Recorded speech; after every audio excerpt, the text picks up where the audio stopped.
Konsepnya adalah minimalis modern. Untuk rukonya sendiri tipenya The Arcade, untuk rumah komersial tipenya The Suite. Kita memang menjual lahan komersil. Saya tetap harus berjuang, cari nafkah untuk anak istri saya, anak muda untuk berkarir di dunia properti, itu masih banyak peluang.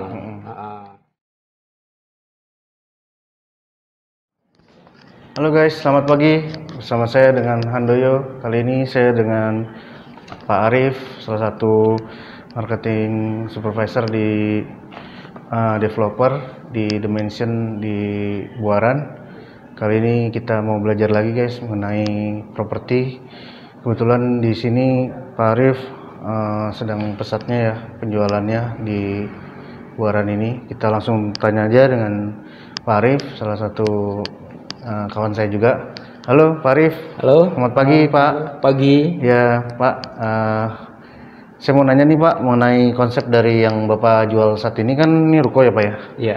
Nah itu apa sih Pak, boleh diceritain konsepnya sampai penjualannya nih lumayan laris ya Pak ya? Baik. Boleh ceritain Pak? Untuk rukonya kita konsepnya adalah minimalis ya, minimalis modern.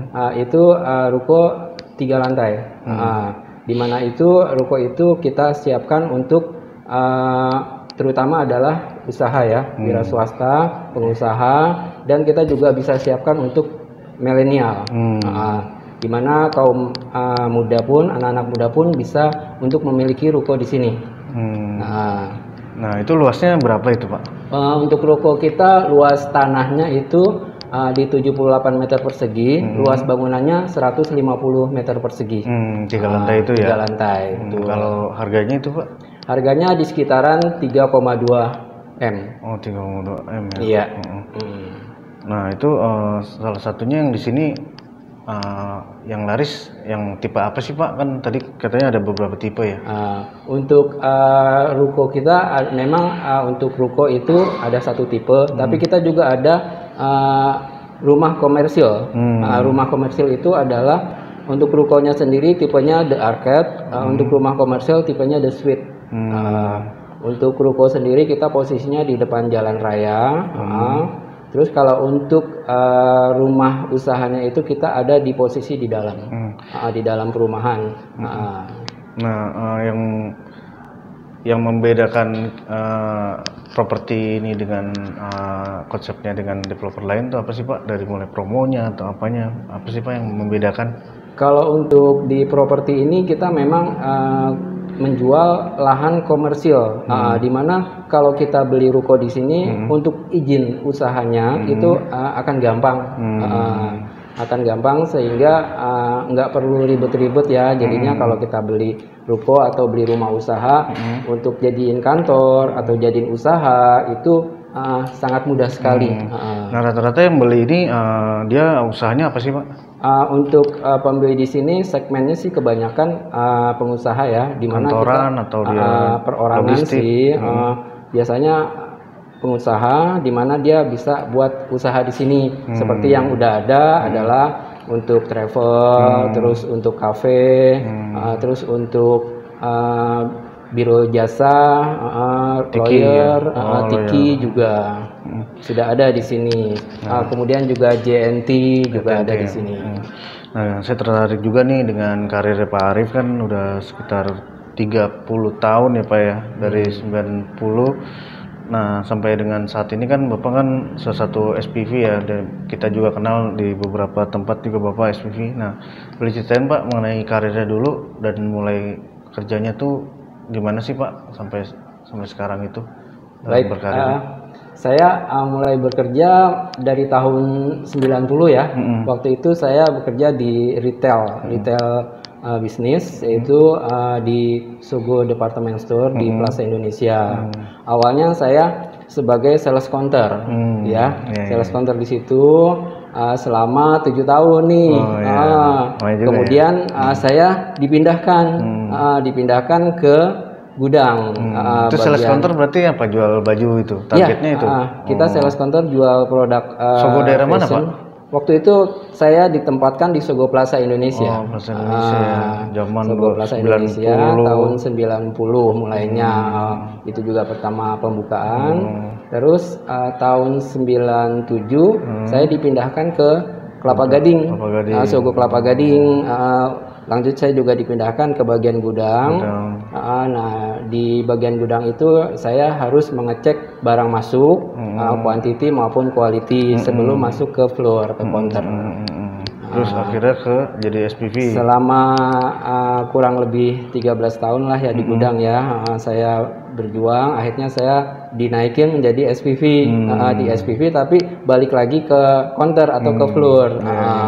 Masih di Sogo ya Pak? Masih di Sogo. Nah terus gimana nih sampai dengan di properti ini kan beda nih Pak? Oke. Nah itu gimana tuh? Kalau ceritanya? untuk strategi properti sih memang tadi kan di Sogo tuh jualan retail, nah sampai dengan di properti ini kan pasti beda nih Pak ya bidangnya. Nah, itu gimana sih Pak?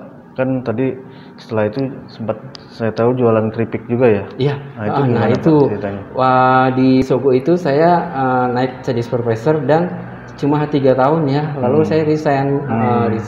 Nah setelah resign itu ternyata saya ada sedikit terpuruk ya, maksudnya sampai saya harus jualan PY keliling ke warung-warung, saya titipin, tapi itu tidak mengurangi semangat saya, walaupun gimana saya tetap harus berjuang, cari nafkah untuk anak istri saya.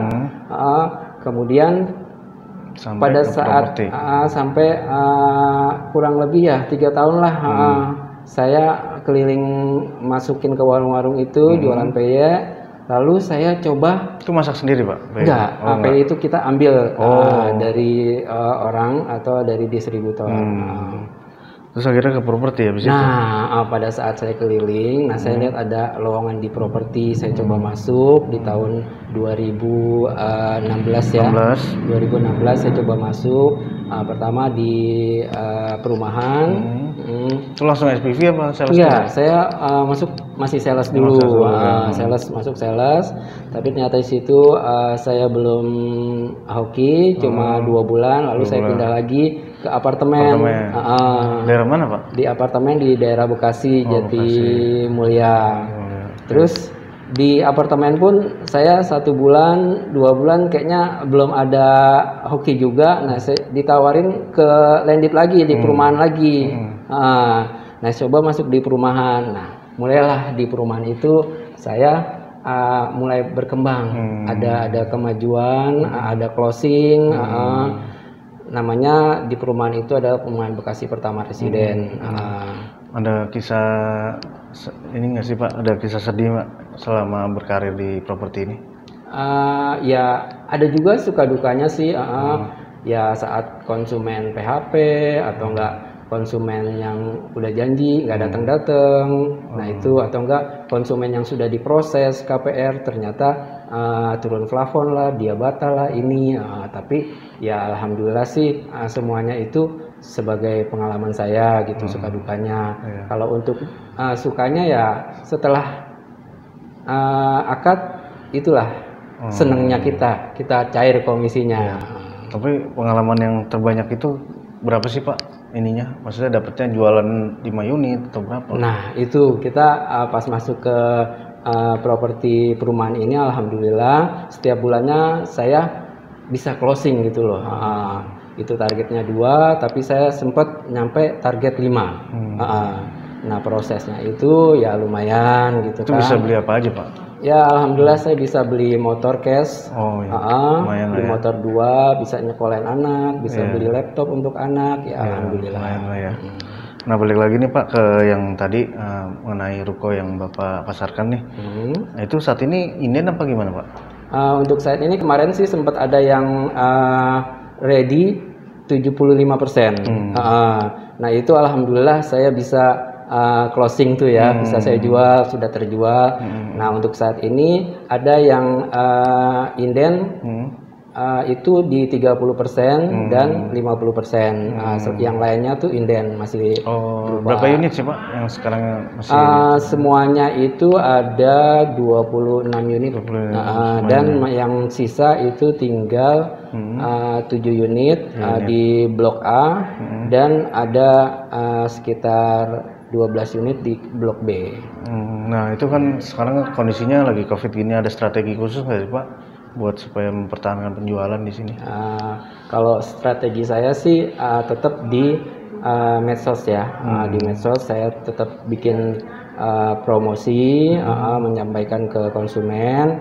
Terus juga kita bisa di IG, bisa di Facebook, itu kita promosiin mengenai produk kita Ruko. Selanjutnya kalau ada konsumen datang, nah kita coba prospek dia gimana caranya supaya bisa sampai dia mau ngambil di Ruko Dimension ini. Nah terus terakhirnya ada promo khusus nggak nih Pak untuk pada saat-saat seperti ini, apa sih bedanya? Ada promo khusus nggak? Nah untuk di Ruko sini promo khususnya adalah bisa dapatkan diskon sampai 300 juta. Lumayan. Kalau cara bayar? Cara bayar itu di sini kita bisa cash bertahap, installment 1 tahun, tanpa bunga. Bunga ya. Setahun ya. Berarti langsung ke developer ya? Iya betul. Itu kalau installment 12 kali berarti diskon itu? Iya bisa mendapatkan diskon. Jadi di sini kita coba negosiasi harga dulu setelah di ACC. Nah itu pembayaran secara installment 1 tahun itu bisa. Nah ini Pak, ada saran nggak bagi pembeli nih, peminat? Nah ada tips nggak sih dalam cara untuk membeli ruko tuh apa aja sih yang perlu diketahui nih sebelum membeli ruko nih? Pertama kita coba lihat lokasi ya. Satu lokasi nih, lokasinya strategis nggak gitu loh. Jangan kita beli ruko tempat usaha tapi lokasinya sepi atau enggak jauh di ujung berung gitulah istilahnya ya. Nah kita harus tahu nih lokasinya strategis enggak. Pertama karena kalau di sini terus terang aja masih Jakarta, lokasinya masih sangat strategis. Kedua kita lihat harga. Kedua harganya masuk enggak nih. Kalau masuk kita bisa. Terus ketiga kita lihat juga bangunan. Bangunannya gimana nih? Bagus enggak atau enggak gimana gitu kan? Nah ketiga kita juga lihat dari developernya. Developernya ini bener enggak gitu. Terus selanjutnya kita lihat dari izinnya, suratnya, sehingga kalau kita suratnya itu benar-benar udah clear, otomatis kita beli juga udah enak, aman gitu kan. Nah ini kemudian bagi misalkan nih pembeli nih Pak yang ingin minat untuk beli nih, kira-kira harus hubungi kemana sih Pak?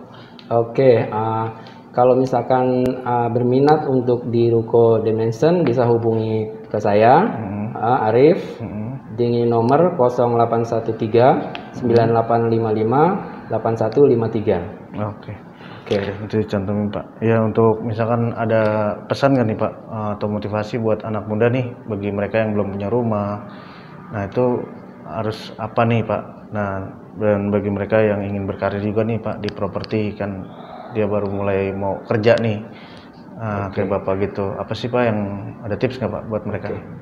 Kalau tips saya pertama untuk pemilihan ruko itu pertama ya bisa anak muda pun bisa. Terus terang aja saya tuh dapat konsumen anak muda milenial banget, baru umur 22 dia beli ruko.